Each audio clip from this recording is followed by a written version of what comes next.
Hello, ladies and gentlemen. Welcome back to the Generation Millennium. I'm your visually impaired host, Jeffro Madness, and this is, I believe, episode 5 of my Let's Go Pikachu visually impaired playthrough. And when we last left off, well, I managed to make my way out of Rock Tunnel. We made our way to Celadon City. I took down the gym leader there, Erica, and I finished off the game corner, acquiring the Silph skill, which is now required because, I mean, it's always been required, but unlike in the original Gen 1 games, there is no Pokédoll glitch you can use to just skip past the Ghost Marowak here in Lavender Town Tower, therefore skipping the entire game corner section. So unfortunately here in Let's Go, we are forced to go through all this story stuff. And as we saw there's a bit of cutscene in front of Lavender Town Tower because now we finished all that stuff over in Celadon City. We now came back here at the end of the last episode. Now, wait, what? Wait, where's that blasted staircase? Come on, let me out. Let me up. Come on. Where's that blasted staircase? Let me up the tower.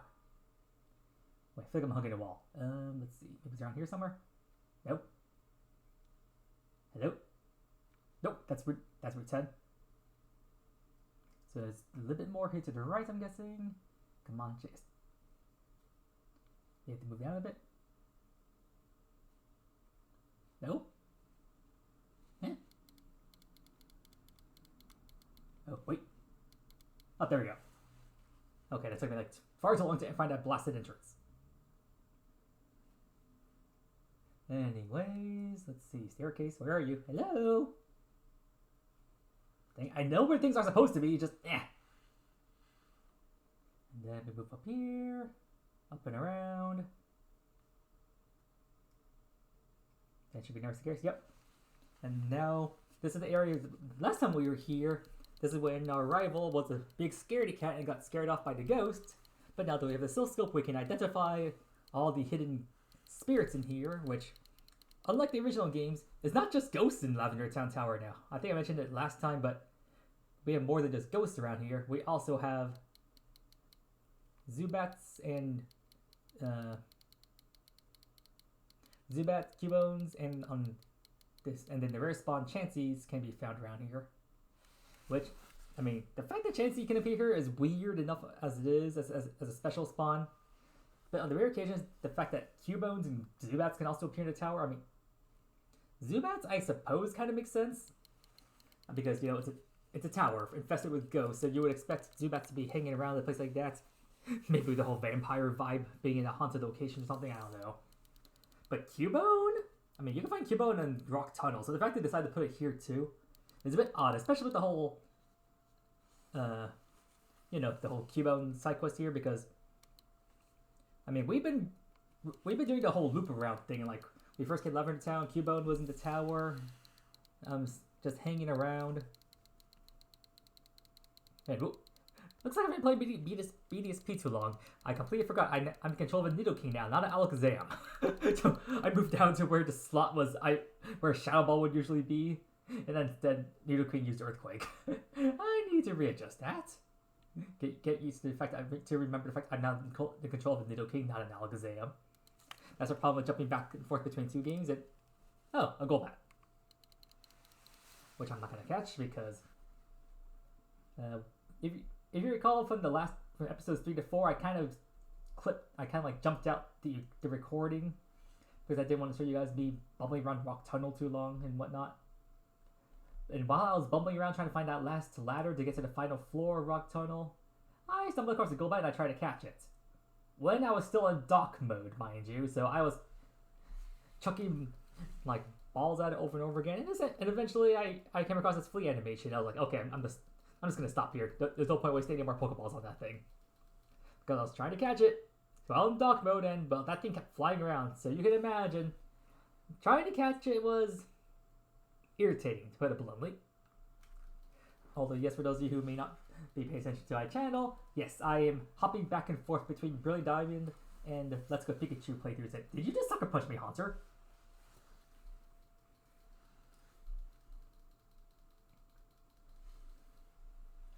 Stupid. I can understand Haunter sucker punching, but did you know that Ghastly can also learn sucker punch? Which, that's what I don't get. You don't have hands. How do you punch anything? It's almost as which is, I mean, well, it's not as baffling, but I still laugh at the fact that the Shroomish line can also learn like Drain Punch, Focus Punch, and stuff like that. It's like, have you seen his so-called hands? They're like little stubby thumbs attached to his body. So how the heck does that work? Oh, I heard a gas leak. And I ran into another one of these, what are they? Channelers? At least I think that's what they're called. Yep, Channeler. The trainer class that's exclusive to this tower because I don't think they appear anywhere else. Although I still like, I forget what they call them now, gamers or something, but I remember how in the original game there's a trainer class called Gambler, but because of the increased European game ratings or whatnot, I think it was European maybe. I mean, I think they're the ones who had the issue with gambling laws or something or other, so that's why the game corner now in this game no longer allows you to like play the slots or anything, and how like by the time Heart Gold Soul Silver came out, they had to do away with the whole game corner aspect, and they didn't completely remove the game corner. They just took out the slot machines and replaced them with something called Voltor Flip, which I've never actually played, even back on the Nintendo DS, because I was not interested in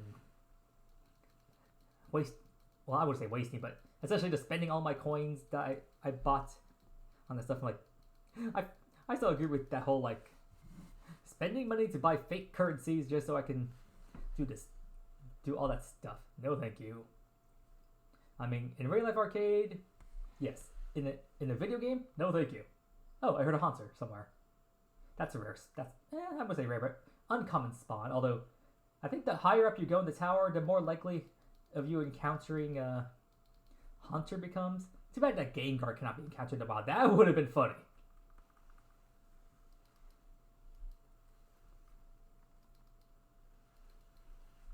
And it looks like this person also has a Haunter.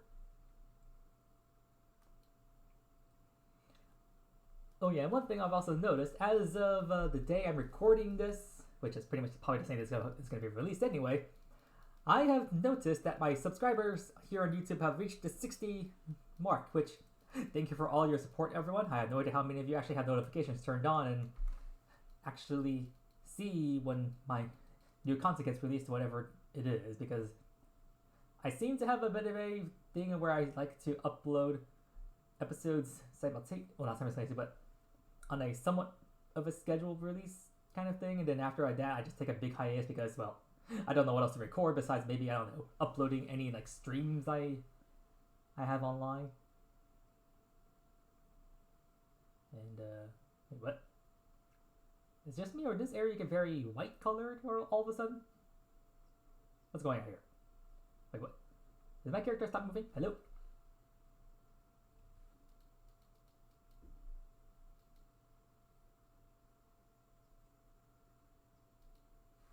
Oh, cutscene. I was like, what's going on here? I was like, why am I not moving? But yeah. So the story here is that Team Rocket essentially killed Marowak's mother and all that stuff. I mean, yeah, Team Rocket killed Cubone's mother, who was a Marowak. So you see this ghost here. Now we're discussing we're going to use the Silph Sculpt to reveal the fact that this is a Marowak. And now the Cubone is going to run up over here, and he's going to be reunited with the ghost of his mother. Which is kind of both sad and nice that they made it to a full-fledged cutscene in Let's Go, whereas in the original games, this was just a small moment. Like, you had no idea what's going on, and then all of a sudden you just got near the staircase that led to the top of the tower, and then you just came across this ghost Marowak that you... I mean, technically speaking, you could make your way up the tower, and... I mean, you'll find the Channeler trainers. They would all have ghost-type Pokemon. You could take them out. But then you would find... For the wild encounters, you would find all these ghosts, and... Well, you could use a glitch to like go into your home menu. I mean, not your home, the Pokemon party menu to exit out, and then it would reveal the Pokemon that you encountered, but you still couldn't catch them or battle them or anything. But you could at least identify what you had encountered, which is a small little touch, I suppose. But then when you got near the final staircase, you came across the Marowak, and you couldn't battle it, you couldn't damage it, and everything. The only thing you could really do was just run from it. That is, unless you have the Silph Scope, which is to identify it was a Marowak, then you can actually attack it. and defeat it in battle. But that's all you could do to it. You were required to just defeat it. But the Pokédoll glitch was what you would use in order to skip that encounter. Like you would encounter the ghost, you could do nothing against it, but for some reason when you use the Pokédoll item, it's supposed to let you flee from battle, but the glitch was like it would somehow count that Marowak encounter as being defeated, and then you would just be able to continue on with the story from there. And if you recall in the last episode, we defeated Jesse and James in the Team Rocket Game Corner hideout. Said, well, they've returned at the top of the Lavender Town Tower, and this is the second to last time we will face them in the story. Which I don't know if some of you may think that's a blessing or a curse. And I think I just remembered the fact that I never touched a pitiful moment in the tower. Like, you're supposed to find this, like, little panel place that, like, heals your entire team. I think I may have accidentally skipped that panel without really meaning to. But just like always, I will retreat Pikachu to Pidgeotto, and then Nidoking, do your work. Watch those HP bars just drop. Just plummet down to 0. Boom.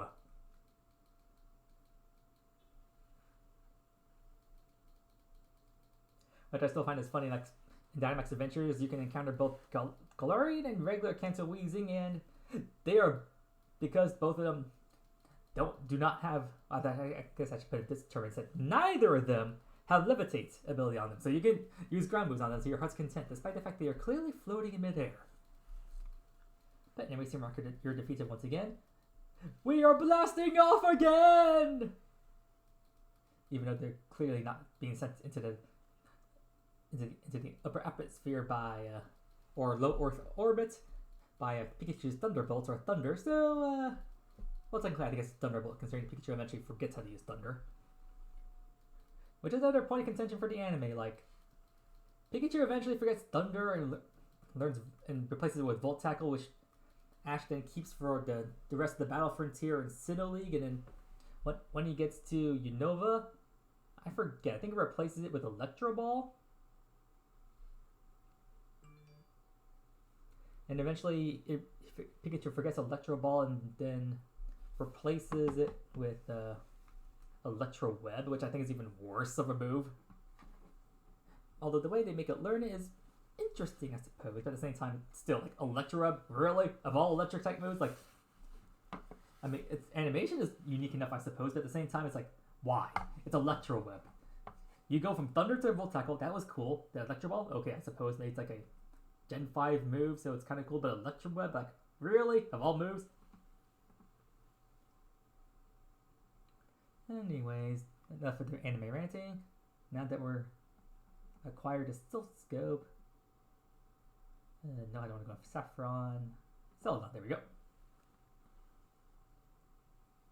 Actually, I want to go back into my bag after I land. I want to double check. God, I should have done this before I left. I should have double checked. I did have the Silph Scope in my bag. Let's see. Scroll down to the bottom. I mean, not the Silph Scope. The Pokefoot. That's the item I should have gotten from Mr. Fuji there. Okay, bottom left corner looks like. Okay, good. Pokefoot's there. Phew!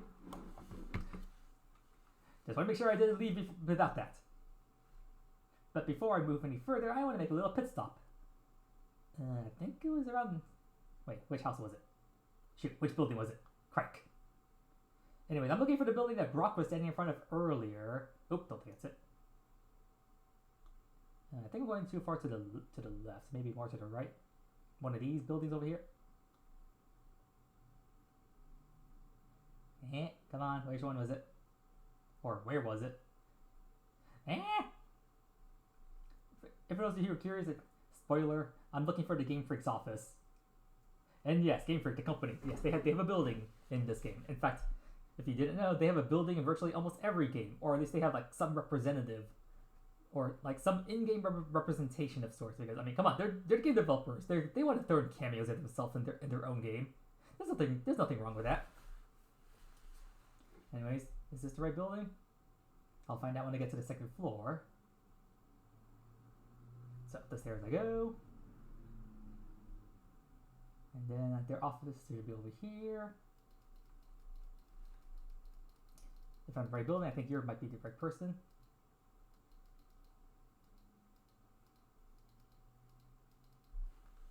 maybe you're not the right person. Or maybe it's on the next floor, or maybe this is the wrong building. Let me go one more floor just to be sure.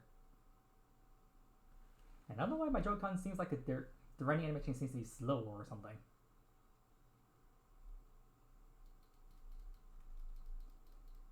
Anyone around here? Yes, there seems to be a person, but they don't seem like the right people. So maybe this is the wrong building. In fact, everything seems... It's just me or does everything look like a restaurant setting or something? Well, this is embarrassing. I want to move on to the story and I wanted to collect something very quick, but unfortunately, this my mishap. I am entering the wrong direction. But for those of you who may have seen who paid attention to when the game was loading up, I have a particular change on my save file. Something that I, and anyone who wants to support me via Patreon, can also have for their game if they wish to play. My Pokédex is fully completed, which means I can obtain the shiny charm in this game, which is something I wanted to grab because, I mean, the odds of me coming across a shiny in this playthrough is very unlikely because, one, I need to see said shiny, and two, I need to actually encounter them when they spawn. But I seem to be coming across a snag of the fact that I can't seem to find what I'm looking for. I mean, here's a building. I'm not sure this is the right one again. If I recall correctly, I'm pretty certain their office was on the second floor of the building.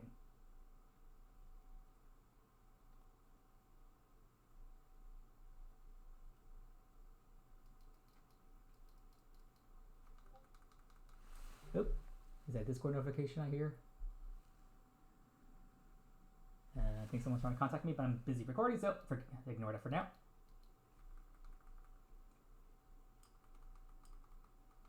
And I think this is the wrong place. It doesn't look right anyway. At least I don't think it looks right. So maybe the building's a little bit more to the left.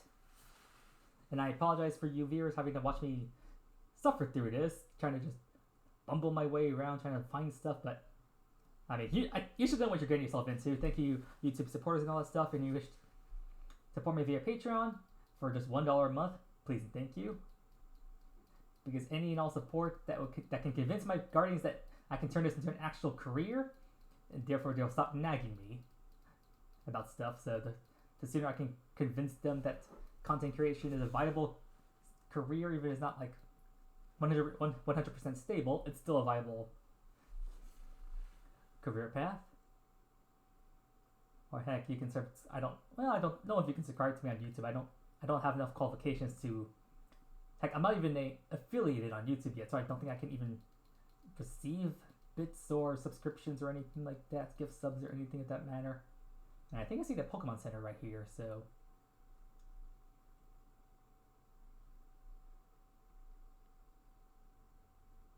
Yep, that's the Pokemon Center. What the heck? I was pretty certain that was the building answer right there, unless I went up 2 floors, and I'm pretty certain that the people I need to talk to were on the second floor, so what gives? Like, as soon as you reach Celadon City, you find the right building, and you enter it, like this one here, I thought it was, and then you receive the shiny charm from them. Unless I have to go further left to a different building?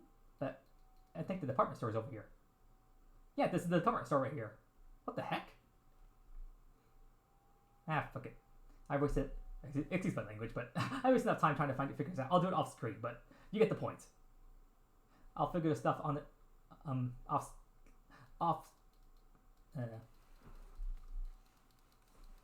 screen, off stream, off camera. There, off camera, there we go. I was like trying to find the right the proper terminology there.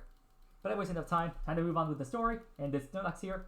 And I find this funny because, like, Mr. Fuji, he runs over here all the way from Lavender Town to, like, tell you about, yeah, that's how you use the Pokefilm. Yeah, I already used it, old timer. Or don't you see this humongous Snorlax ready to pounce on me?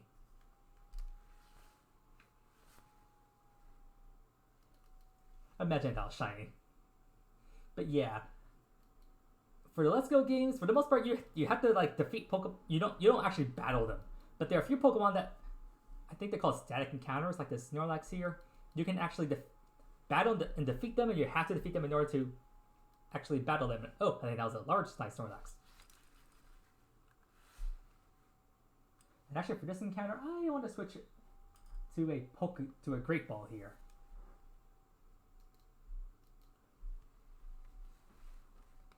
And let's see. Oh, dang it. Just a good throw. Probably not going to catch. Snorlax has a rather low catch rate, even if I'm using 2 Pokeballs now. Or rather, a Great Ball and a Pokeball. Yeah, see? I thought so. The good news is, though, for these static encounters, they will not run, so you have all the time in the world to try to catch them. At least I don't think they run. Ooh, excellent. Yes, lovely. Higher chance to catch this time. Although maybe I should be using an Ultra Ball. Come on! Okay, let's try this again.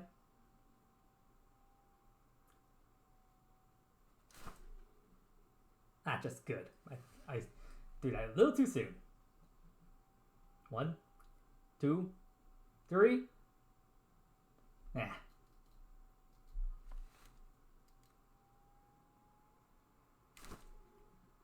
Excellent, yay! But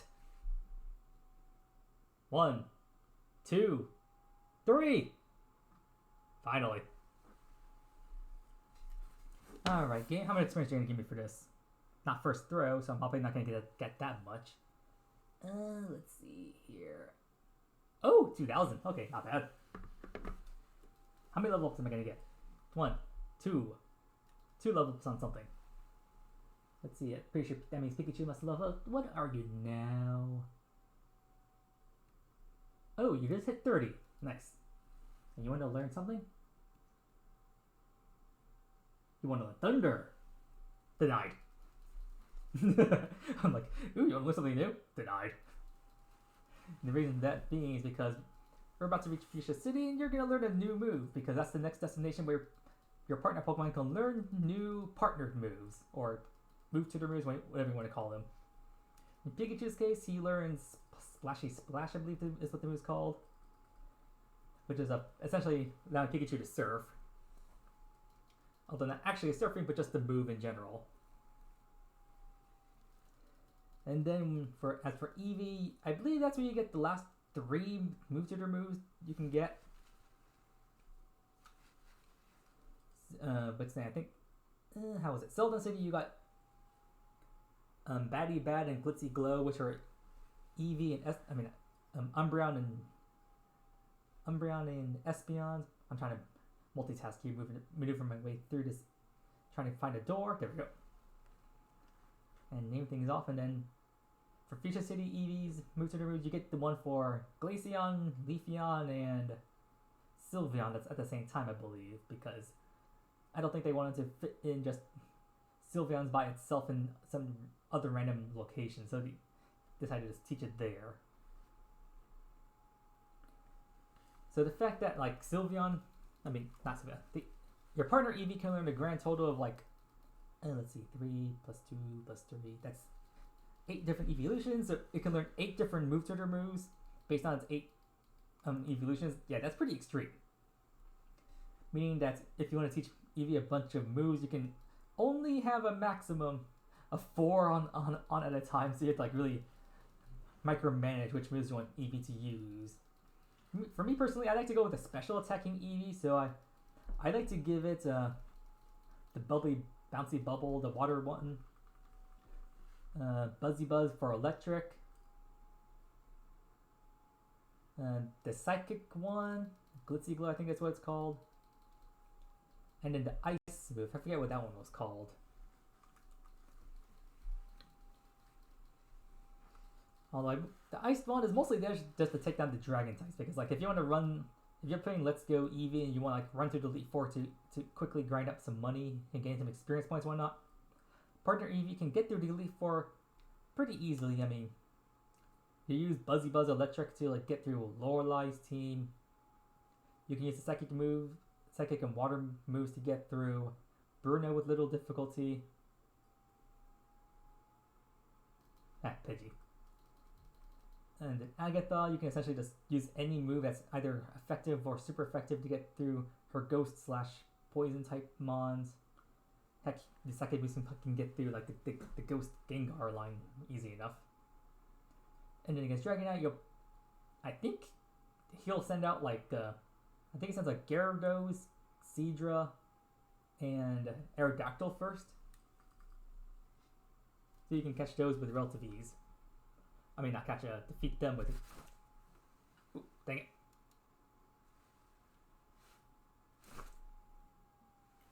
So you can catch those, defeat those three with LTVs, and then he has a Charizard and Dragonite, I believe.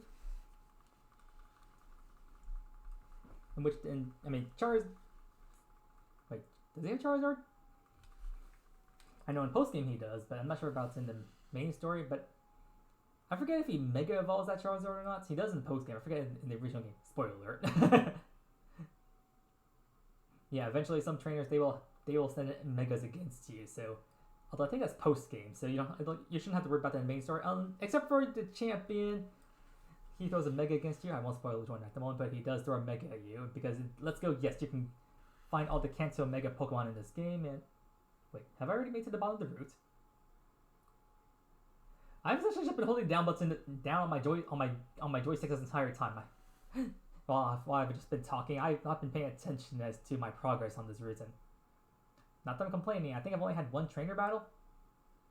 But anyways, if I made it all the way to the bottom of the route, I should be able to move to the left here. Nope. So have I just reached the impasse on the route? Let me head all the way to the right then and try moving down further. Oh no! I think I hit solid ground down here. The border, which means I should be able to move to the right. Oh, I think I am. And there should be a door around here somewhere, I think. Or move further to right. Yes, okay, I'm on. So funny enough, that the area we fought Snorlax, I believe that's just Route 16, a very small route, which has very little purpose unless you're playing the original game, because there's like a hidden house there where you can find a person who gives you the HM for Fly. That's like the only purpose for that really being there, which is like above the Pokemon Center. And come on, where's that busted doorway? Although I think I might have made a mistake. I think in an early statement I said Lieutenant Surge's gym is essentially like the only spot you need to use Cut on in the game to move forward.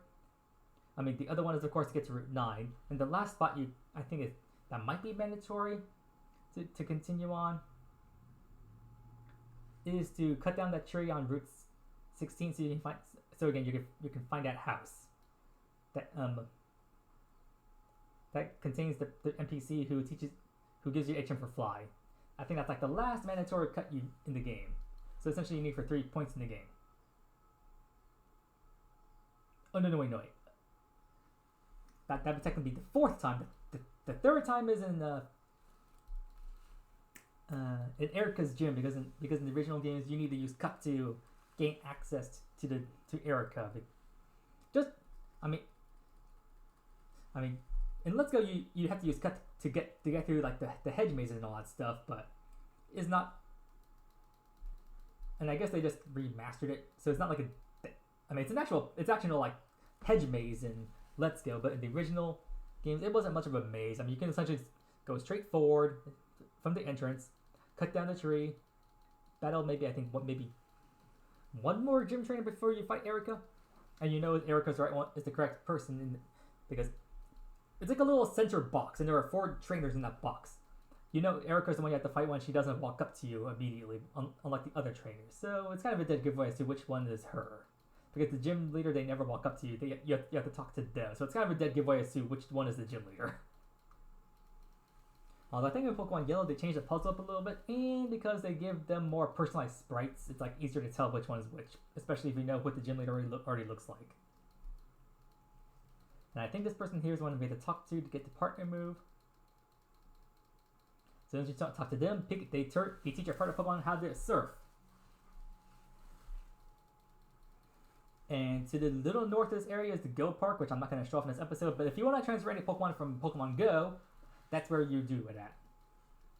Although to do it, you have to go to your settings and then make sure that your Nintendo Switch is connected to Pokemon Go, so then the transfer can actually work because, well, you need to make sure that the two devices are paired.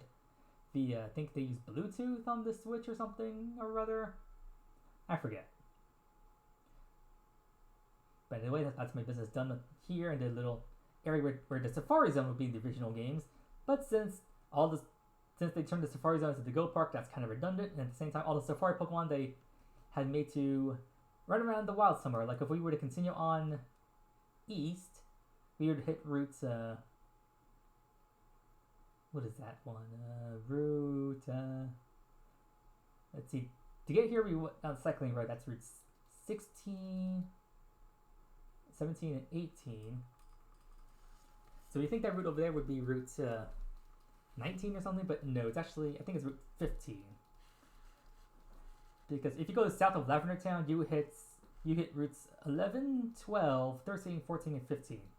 Because if you look at the map, it's like a big zigzag pattern of routes. Like you go down, left, down, left, down, left. Kind of like that. But then there are also some extra routes, like if you go south to the Pokemon Center. I lied! Here's Team Rocket again, but this time they're not going to fight us, I don't think. But for some reason, they're on this beach here on... I think this is actually the Route 19. And if not Route 19, I think this is like Route 21 or something. It's one of those two, Route 19 or Route 21. But for some reason, they give us these like gold teeth, which is quite different from the original game, because in the original game you have to find the gold teeth in the Safari Zone, but again, they improved the Safari Zone in this game, so instead they decided to put in this one extra scene here on the beach, and then they give us the gold teeth, and then what you have to do is then go to this house over here, and then the old Safari Zone's warden should be in this house somewhere, and you'll need to give the gold teeth back to him. And if you didn't know what to do and you just talk to this old man because you're just exploring the city, he'd just be making a bunch of noises. And I'm sorry if that noise sounded very strange to hear, but essentially that's just what his text is. He's just... Because if you don't know, without teeth, it's kind of hard to pronounce words and whatnot. So he was uninterpretable. Like, you just couldn't make out what he was saying. So after you give back his teeth, he thanks you, and then he gives you the ability to learn how to use the strength partner move outside of battle. And you can test out your new move on this little pillow here. And then push this block out of the way. Boom. And what's this? There's a Diglett in his wall here. And hey, a free nugget. So yeah, you can just come back here to the Fuchsia City every day. Kind of like that Slowpoke event back in Pewter City. This is just a way to give you free money. So every day you can go back to the warden's house, push that boulder out of the way, talk to that Diglett behind the wall that's there for some reason, and you get a free nugget. So that's free. That's 5,000 bucks of free money right there. And again, that's a daily event, so yeah, free money if you're lazy. And you just don't want to go through like Battle Delete 4 again over and over again. Or just something or other. But anyways, now we're done with all the little side quests that we need to take care of around here. Where's that entrance? Here it is. Because I want to make sure we take down the Fuchsia City Gym, because we are roughly a little over halfway done with the episode already. Dang. That was fast. I feel like I haven't done much of anything this episode.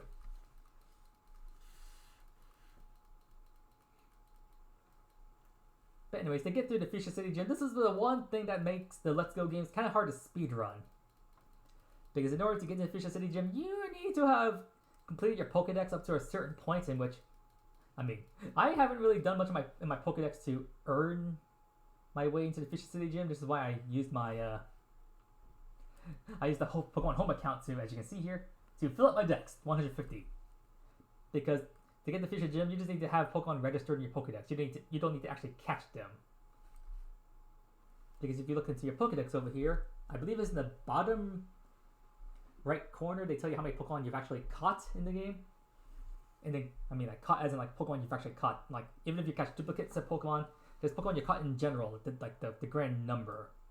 That one does not count. For Koga, you need to have registered a certain number of Pokemon in your Dex. I think the number was supposed to be 50? 40, 50, somewhere around there. But because that's what makes the speedrun of Let's Go a bit more difficult. But since in order to gain a lot of experience, you need to catch Pokemon anyway. So speedrunners, they will specifically target Pokemon to catch throughout their playthrough. They usually try to catch Pokemon at the highest level so they evolve sooner. And it's all for the sake of just so that they can gain entrance here to the Fuchsia City Gym. But as you can see here, Fuchsia City Gym, it's home to Poison-type Pokemon. Although, because there are only so many scarce Poison types, are you seriously protecting on me? Making me waste power points.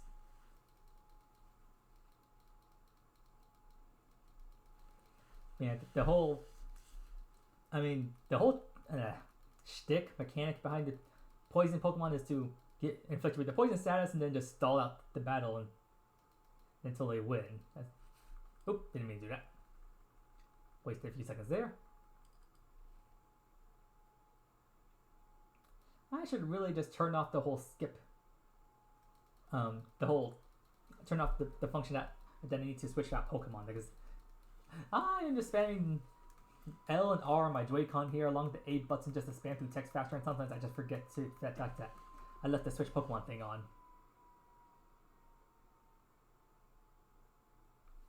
Actually, why don't I not do that now? Oh wait, that's not the wrong button. I can press the X button for that. And then let's see here. Move down, move down. Text speed, that's already on fast. Battle effects I want to keep on. Battle style, change to set. There we go. Now I'll no longer get that prompt to switch out, which I already have on in BDSP. I already changed that one to set. That's why that prompt never comes up. Can't believe it took me this long to remember I need to change that setting here, and let's go. That's kind of embarrassing. It took me up to the 5th episode to remember that. And you may think that's a bit silly, the fact that I forgot to change that. Not to mention, you probably think, what's the point? It's not like it really makes things go like faster, does it? Actually, it does. That every single time that prompt comes up, I waste a couple of seconds, and those couple of seconds are time that can be reused elsewhere, defeating more Pokemon, running around, catching more stuff. It all adds up. So like, let's say there are tons of trainers with like 3 Pokemon each. That means the prompt will come up twice per battle, meaning for those 2 times it comes up, I waste maybe like 3 seconds each time. So that's like 6 seconds. And if I come across like 10 trainers who also have like 3 Pokemon each, that means I wasted like a full minute's worth of time because of that prompt coming up and me having to deny the button. So for a speedrun, all those seconds of wasted time add up quickly, and it's essentially just a huge mess. Oh hey, we can level up. Was it, what are you, 77 now? Yep. Well, no surprise considering the Pokemon are finally getting stronger, so therefore the amount of experience I'm also earning is now increasing, even if the levels are a bit pitiful. Because I think they're still like in the 30 range, which my Pikachu just barely hit the 30 range himself, because most of the experience have just been coming from he's been coming from trainer battles, and if you look at the experience points you earn on Let's Go, I think I might mention in the previous episode, but it can be pretty crazy. Oh, who's evolving? Was that Nidoran? Or maybe I think it was Sandshrew.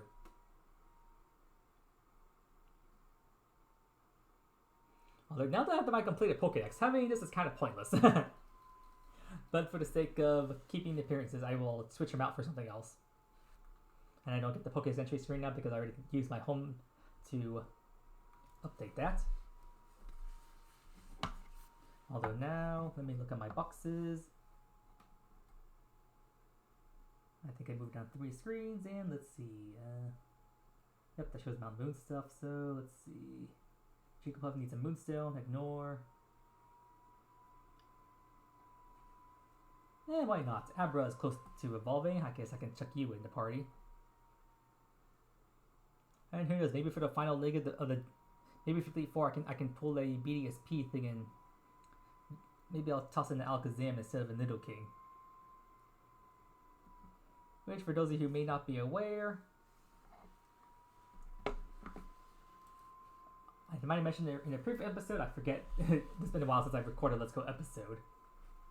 the Nidoking is typically what the Pokemon that many players use to get through the Kanto region in their speed runs, just because of how powerful he is both early on and in the final segments.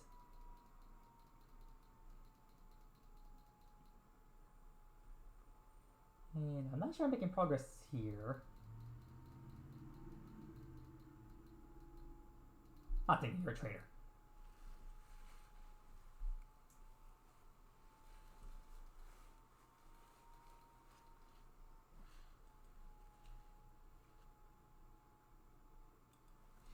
But you can see a lot of different variety of Pokemon here in the gym, because the number of poison types are rather limited, which is why you see combo of other Pokemon, like say the Ivysaur line here is a combination of grass and poison, which a lot of the grass type Pokemon are. Like there's like only one pure grass type in the game, and that's Tangela.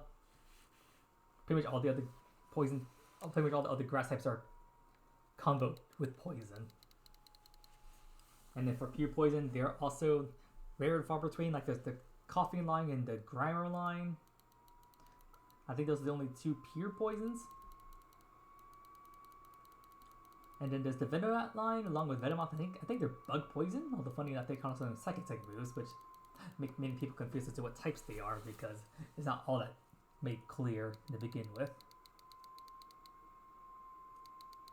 And I feel like I'm deeper into the gym, so I think I'm trying to be careful because I don't accidentally like jump over a ledge, which is near the bottom, which would force me to go all the way back around, which would be rather annoying. But since I'm at this area now, I think Koga is somewhere around here. I mean, you guys, you can, I mean, if you can't tell, the Fuchsia City Gym is essentially based off a whole ninja house kind of theme, so. Koga is currently disguised as one of the gym trainers here, and well, you pretty much know which one is him, because he doesn't walk up to you like all the other trainers do. So again, just like Erica's gym, it's kind of a dead giveaway as to which one is actually him. Because you have to talk to the person to actually initiate the battle. And I just remembered after seeing and hearing them, the Ekans Arbok line are also pure poison. But beyond them, I can't think of any others off the top of my head. Because like say the Zubat and Golbat line, those are poison flying. Don't count. The Gloom line are grass poison. The Bellsprout line are grass poison. And then even like the Ghastly line are ghost poison. And the only ghost types in the game. Oh hey, Abra already getting enough levels to evolve. Yay! Too bad I can't nature mint you and just give you a bunch of AVs off the bats because, well, earning enough candy to boost these guys up is already enough of a pain to begin with. I'm just lucky my other save files already had enough candy to, at the very least, boost up these Pokemon by 100 AVs in their offensive and speed stats so they can sweep through the game easier. Although I did give Nidoking 100 HP AVs just to be safe. You never know, especially since you saw, as of late in this episode, I keep getting sucker punched over and over again by like contours and whatnot, so you can never be too careful with having enough health HP because you never know what these NPCs will do to you. And let's see.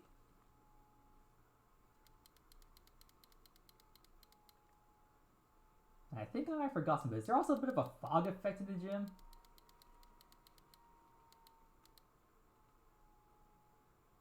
But anyways, I'm just trying to run over here, and I think I ran down too early. I'm supposed to head more to the left up here. And is this the wall? And then yeah, come on. I think I have to move past you. Oh dang it! Didn't mean to. I'll spare me the button just on reflex. I didn't mean to battle this guy. Well, on the plus side, at least I'll hold steady to my whole one gym an episode. It's just I didn't mean to battle so many gym trainers here. And let me see if I can look at my recording time. How far are we? Oh damn, we're already at the 40-minute mark. Wait, almost 45 minutes. I better fix... Hopefully I can defeat the gym leader in time so I can get to the next area, because the next area might take a little while. You would think I would have that blasted building memorized at this point, but surprisingly, no, I do not have that blasted building memorized.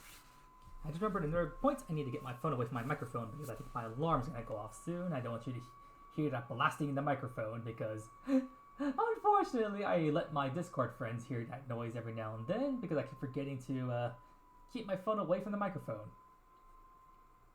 So I'm hoping that doesn't appear here on stream. Usually I like to record within a certain time frame, but I was a little late today because I was enjoying my breakfast a little too much. So I was delayed by about half an hour because, again, I was enjoying my breakfast a little too much. Which is why my morning recording session was delayed by a bit. But can you blame me? Those McDonald's McMuffins and hash browns and orange juice combo? So worth the $25. Okay, well, not 25 exactly. Maybe like $23, not including tax. So you're probably wondering how the heck it cost that much. Let's just say that McMuffin had some extra stuff in there, and I ordered like 4 hash browns. So, yeah. The cost was a little high, but considering I only get that order like maybe once every other week or so, I think it's worth the price to splurge on a nice tasty meal. Just as long as you don't make it a habit. Like, imagine you order like every other day or once a week. Whew, that would quickly add up. Not to mention, since I also have it delivered to my house, that also includes like with delivery fee plus tip, that makes the cost go up to like $30, so that it makes cost even more. So yeah, moral of the lesson: be careful when you use those services. Those prices add up really quick. Am I getting there yet? Oh. Okay, I think I maybe already talked to you. Oh, I didn't even talk to you again. So maybe I have to go a little bit further down. Wait, I see someone here. I think I already valued you. So a little bit more further down. I feel like that... What the fuck? God damn it. See? That was what we were about. The ledge. I just jumped over it. God damn it. Now I have to go all the way back around. Damn it, I didn't mean to exit. Ah! This is what I was worried about. I was trying to be careful and I still fell for my own trap. Ah! Now I have to go all the way back around. I'm sweating from exasperation, not.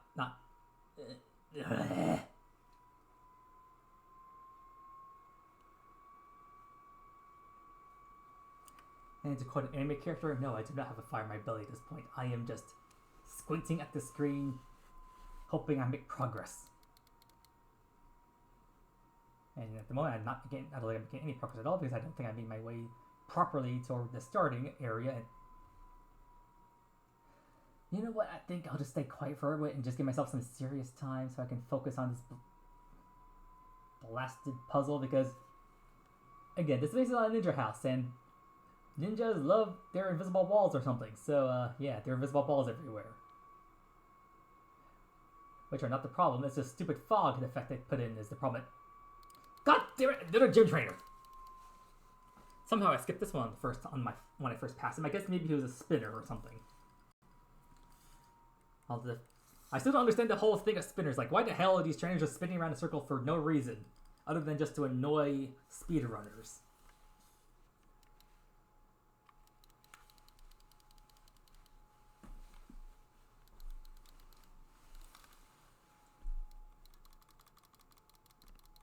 Well, the plus side, I guess all my Pokemon in my party or game are experienced, but beyond that, I care less because they're just there just to keep space going.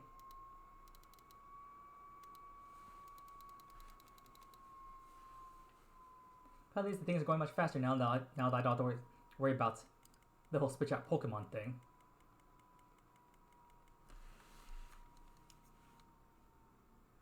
And dang, did I just come back out of that battle with like the entire screen full of fog or something? Because all I saw was white there. Then I run over here. Then I make my way downtown.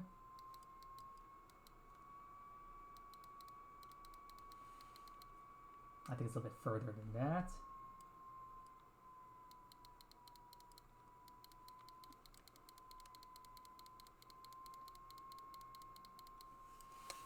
Eh, what the? Let me down. Let me move down. Hello? Oh, thank you. And then I need to check the left side, right side here, then like the middle area. That is it, when they let me move down into the center.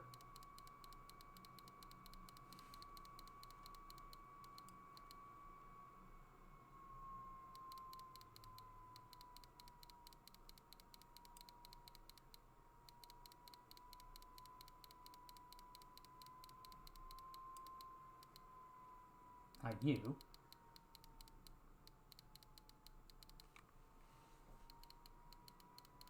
Oh, I think I see him.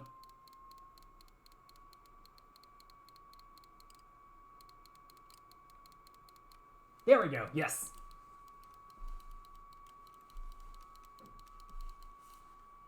Yes, I'm impressed by all your ninja tricks. Just let me battle you already, thank you, please.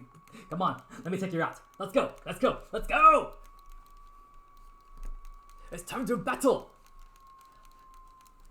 Enough with the Kagebushi no Jutsu! Let's just fight! Because I want you to give me your soul! And by soul, I don't mean his literal soul. I mean, he has a soul badge, which I don't understand that whole aspect considering, you're a poison type gym there. What's that have to do with the soul? Even more so, like, this. Why are you using Protect? You have not poisoned me. Why are you wasting my PP? He's like, this is like his, and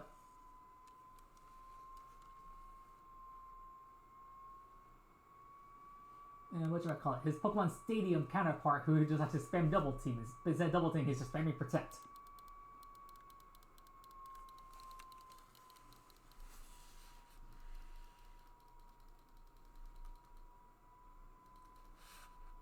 And Venomoth? Let me prove to you that this is a bug type. Let's crush it with rocks. Oh, freaking come on! Does everything on your team have Protect?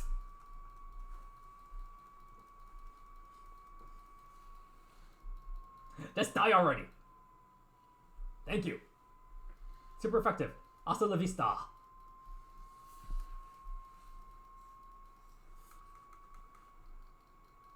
More level ups. Yay, don't care. Move on.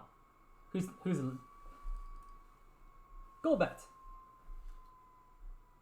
I don't want rock slide. Yeah, rock slide chance to miss. They'll thunder punch it. What the fuck does everything doesn't even have Protect? Like what? Why the blasted hell are you stalling me out for? You're gonna die in one hit. It's inevitable. Don't you see the level difference here? I don't know why you're stalling out for. I mean, that's his initial strategy. He uses Toxics to poison your team, then he just stalls you out with Protect. Like, it's like screw you, Koga. But like, I'm not even poison. I'm poison type. You can't poison me. So in other words, you're just wasting my time. Let me watch. Is he gonna use Protect too? Yeah. What the hell?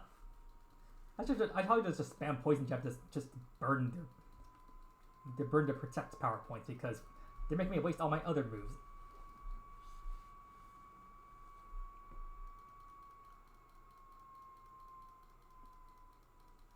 And his reasons because of backstories like this is because we might have to keep going to the Pokemon Center because they keep stalling out and reducing my power points because I want to move on with the game. Oh, you don't have a... I thought I had the Weezing. Oh, Paris, you can evolve. Yay!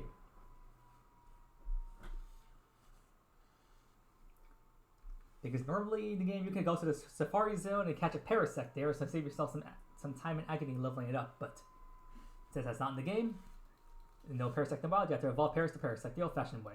Which is not that bad. It evolves at level 22, I think it was. And of course, no place entry because we're done with that. Okay, high five after that toxic battle. Literally. It's just more of a challenge dealing with all that blasted Protect than it is just taking down the Pokemon. And after defeating him, there's now a little ledge there we can just climb down whenever we want. How convenient. And now that that's done, gym leader number 6 is going to be over in Saffron City, I believe. So now we have to move, let's see, 1, 2, 3, 4, 5, 6, 7, 8, And if you were wondering, I was tapping how many times I had to press the up on my Joy-Con to find it, like the next area. But anyways, we reached Saffron City, and we're gonna quickly save. I mean, not save. I want to quickly heal. And when they talk to Nurse Joy, not you, Chansey.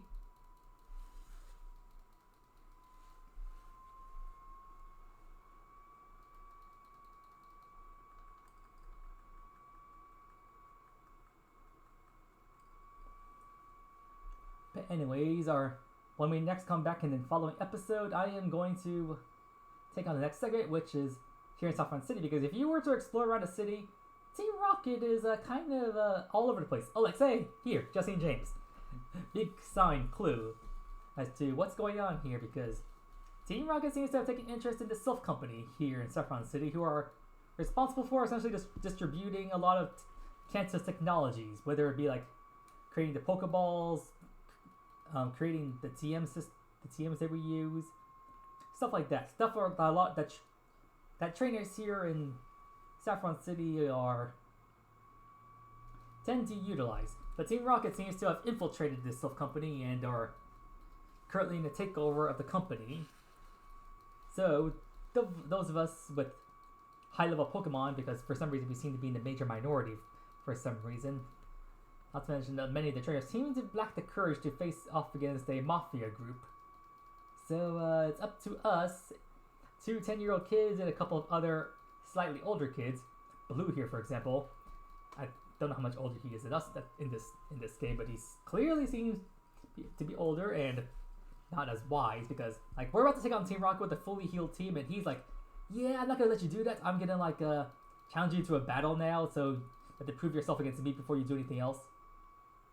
So yeah, the last thing we're gonna do this episode is take on Pokemon Trainer Blue, I think it's called in this game.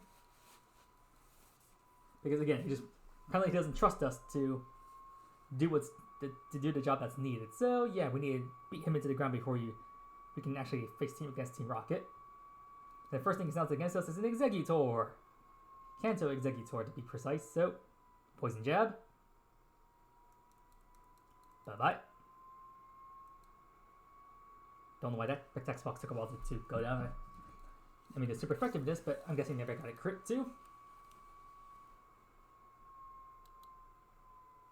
What just got sent out? Was that Gyarados? Oh, guess that's Gyarados if that's super effective noise. Or maybe it was Charizard, maybe one of those two. Because he has one of those two. Or maybe both, or all. Oh, you only had 2 Pokemon against me? Okay, he doesn't make me waste that many power points.